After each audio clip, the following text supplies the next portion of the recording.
relativistic particle dynamics. Here the particle, we are dealing with particle moving with the velocity of light or near to equal to c. Now for a particle moving with velocity v,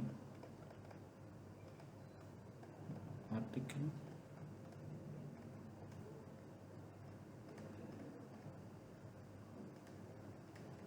moving with velocity v, we have which is nearly equal to c.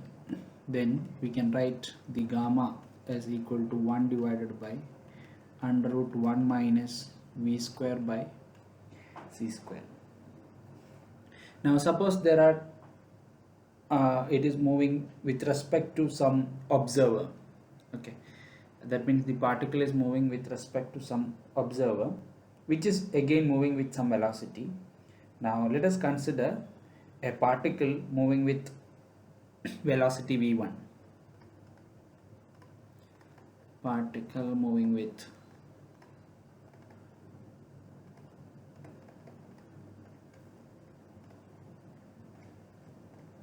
velocity v1, and same way there is an observer moving with velocity v2.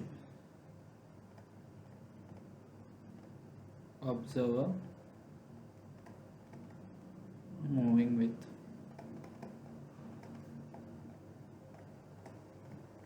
velocity v2. Now there will be a relativistic velocity with respect to either v the particle or the observer, so we write v that is equal to v relativistic. Then the value of gamma is equal to 1 divided by under root 1 minus v relativistic square by c square. Now what is v relativistic? The velocity, relativistic velocity, is given by root of v1 square plus v2 square minus 2 v1 v2 cos theta minus v1 square v2 square sin square theta divided by c square, and whole divided by 1 minus v1 v2 cos theta by c square. So this is what is v relativistic. And suppose we have a particle moving with velocity v1 and an observer moving with velocity v2, its relativistic velocity is given by this formula, and the corresponding gamma value is given by 1 divided by under root 1 minus v relativistic square by c square. And for this particular relativistic value of v, we have to substitute this one.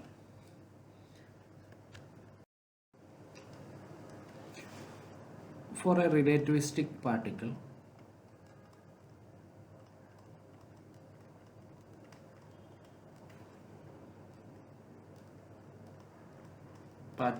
with the mass m, so we write the mass m naught, let this be the mass, and this m naught is the rest mass,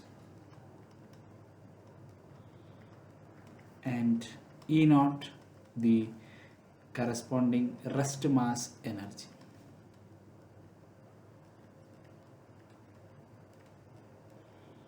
Now assuming that the particle is moving with some velocity v, and it has gamma value is equal to 1 divided by under root 1 minus v square by c square, and this is a dimensionless quantity.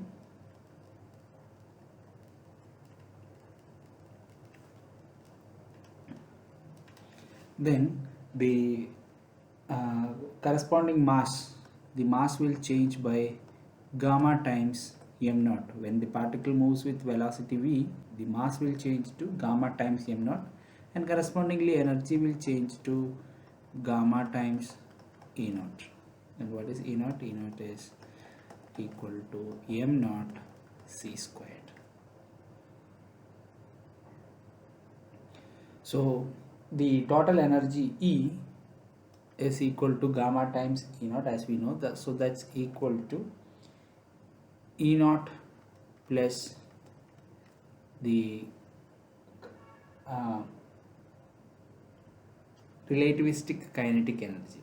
So how we'll write that? It is TR. So let this TR be relativistic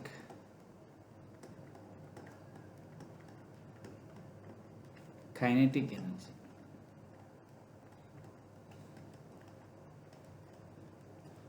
So this is the energy, that is the kinetic energy due to relativistic motion, that is being added to the energy E naught. So we can once again write E is equal to gamma times E naught, which is equal to E naught plus TR, as you know what TR is, relativistic kinetic energy. Furthermore, we can write the relativistic kinetic energy TR, relativistic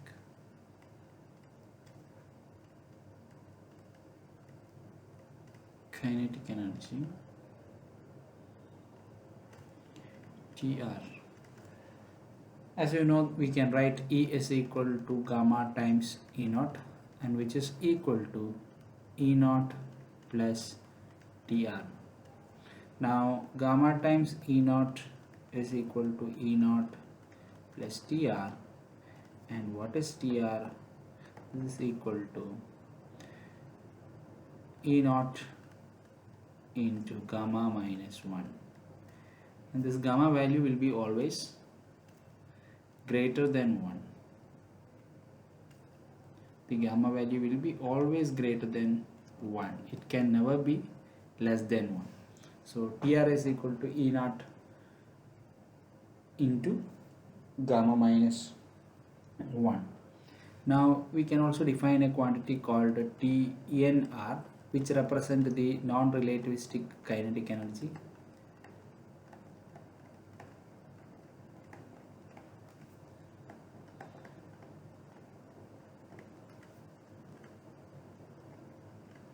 Given by TNR is equal to half m naught v squared.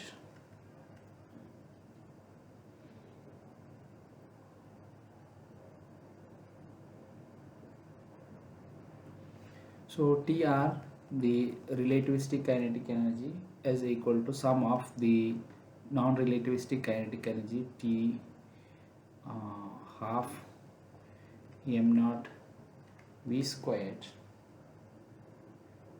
plus the relativistic correction to this kinetic energy, which is given by 3 by 8 times m naught v power 4 by c squared.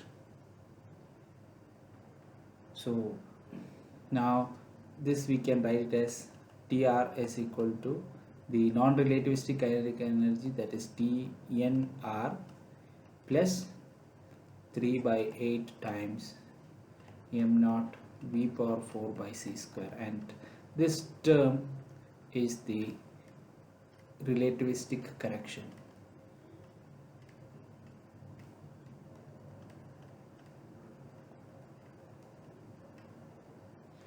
And this is the first order correction to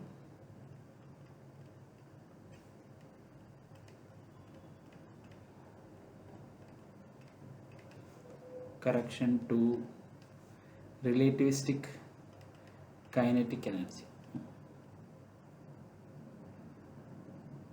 that you can write again, that is as delta T, that is the relativistic correction, is equal to 3 by 8 times m naught v power 4 by c square.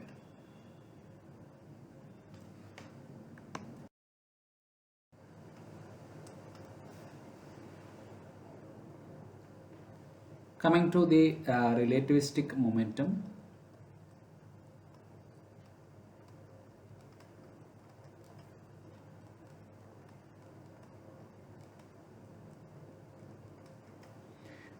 We have the relativistic momentum P is equal to gamma times m naught v. So then the relativistic energy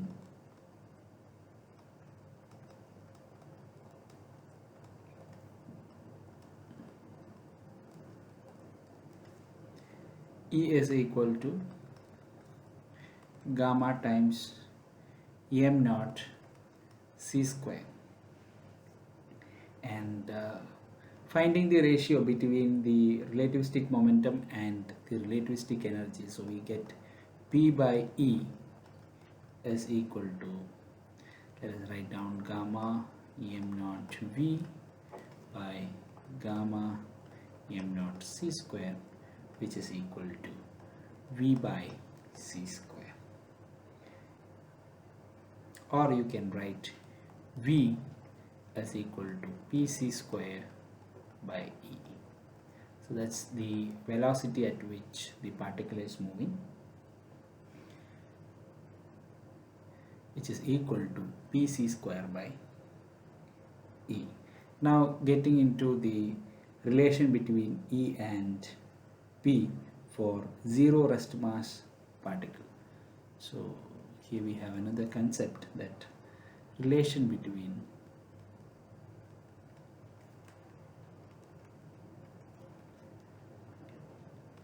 E and P, that is the relativistic energy and the relativistic momentum for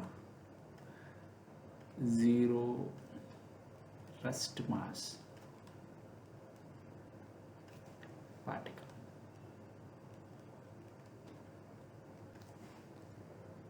So E square is equal to P square C square plus m naught square c power 4. So this is the equation that we know, connecting the energy and momentum and rest mass energy. For the zero rest mass energy, as discussed, zero rest mass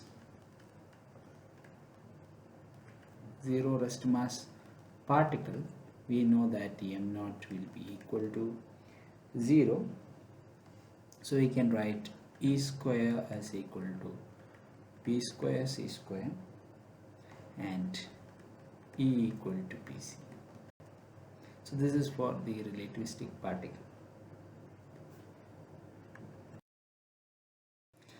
Dealing with the particle dynamics, we have two conservation laws.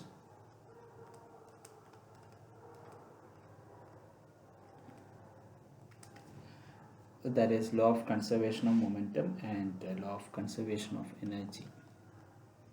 Law of conservation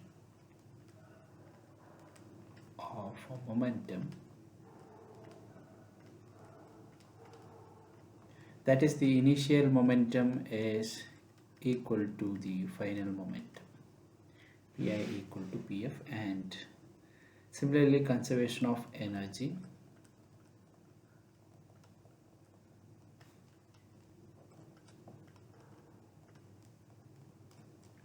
that is the initial energy is equal to the final energy.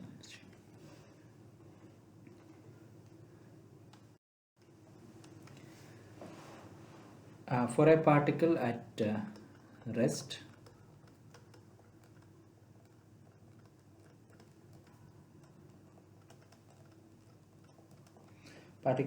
we can write the energy is equal to m naught c squared, and for a particle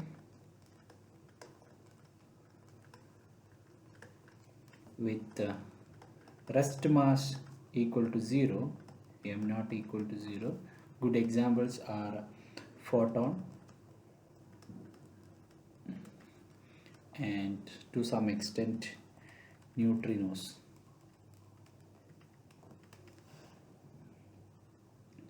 Now the energy is equal to Pc, and for particle moving with velocity v. For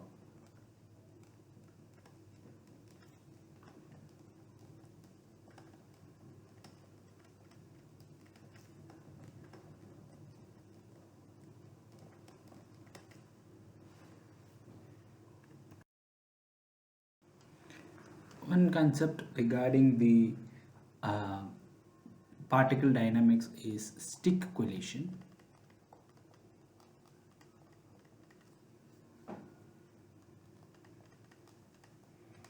Now, what happens in stick collision is that there is mass m1, a particle with mass m1 moving with some velocity v1, and on from the opposite side there is mass m2, and it is also moving to the first particle m1 with the velocity v2. Now this two masses m1 and m2 moving in opposite direction with velocity v1 and v2, they come and collide with each other, and this forms a bigger particle. So here we have mass m1 and m2, they collide together and become a single particle at rest.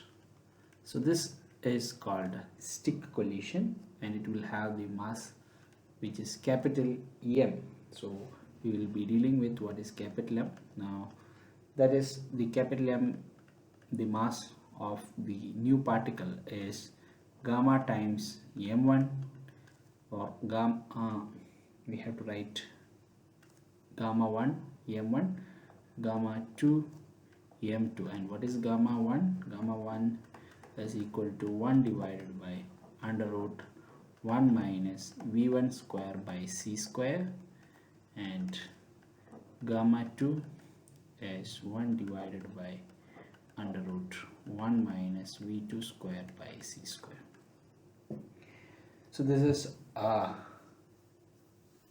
about the stick collision. Now if there are few cases considering the mass, if the mass m1 is equal to m2, then the total mass is given.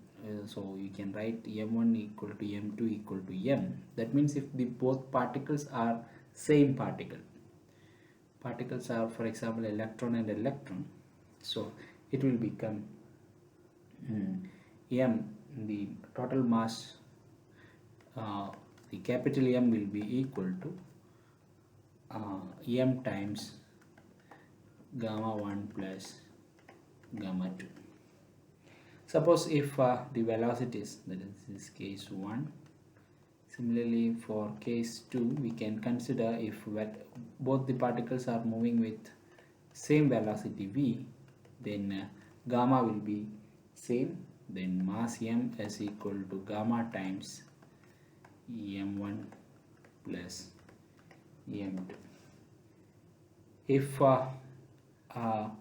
mass m1 equal to m2 equal to m, this is case 3, and v1 equal to v2 equal to v, then m is equal to 2 times gamma m.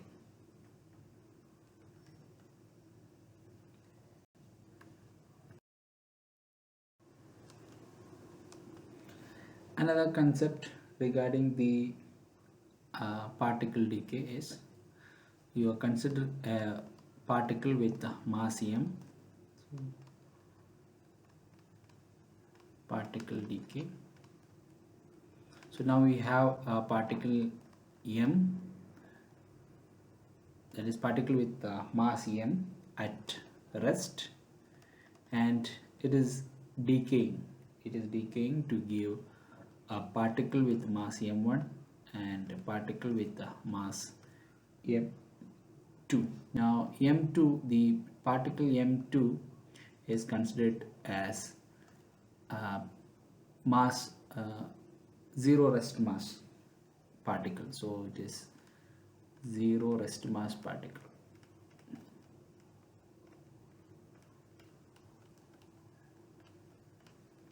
Zero rest mass particle. Then the energy, momentum and the velocity of the first particle, that is m1 particle with the mass m1, is given by the considering the energy E1 is equal to m square plus m1 square divided by 2m times c squared.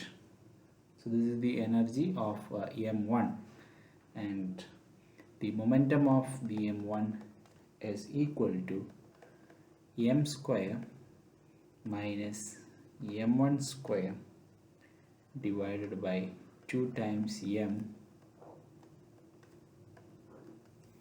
times c, and the velocity of the particle m1 is equal to m square minus m1 square divided by m square plus m1 square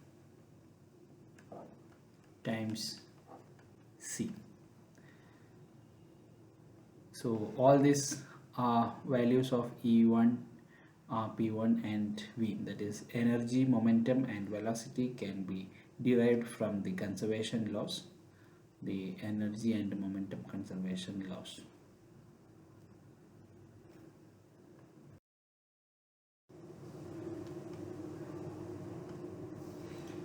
Lorentz transformation of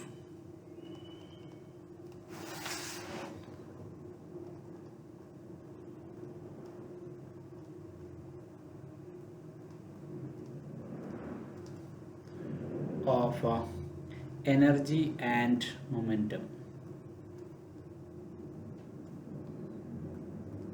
Here we are going to deal with the relativistic effect.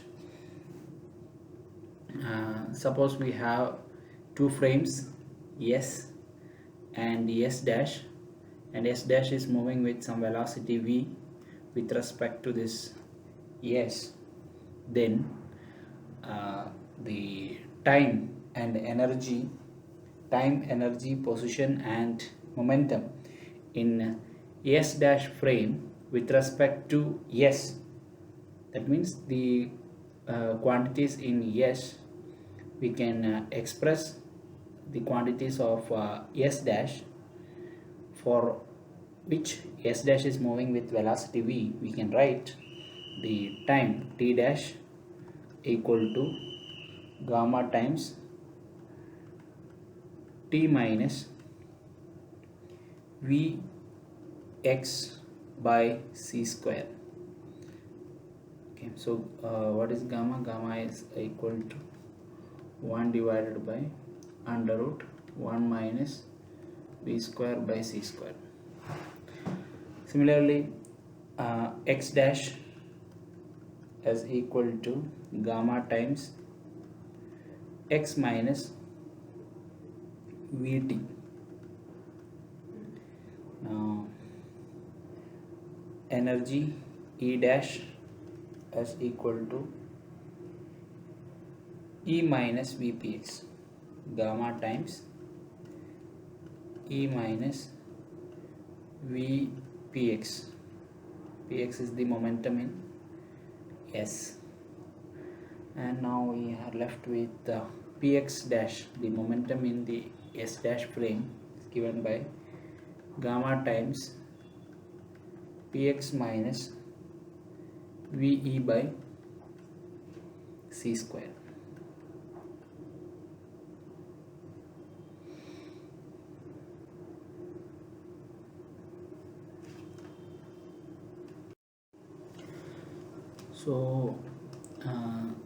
So the problems of stick collision can be solved using the three laws, that are law of conservation of momentum.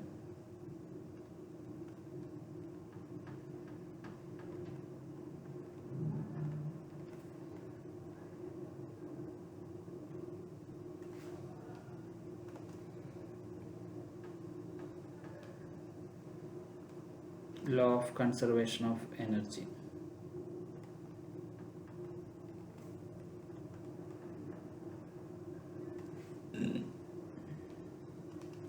And the value of E is equal to root of P square C square plus M naught square C power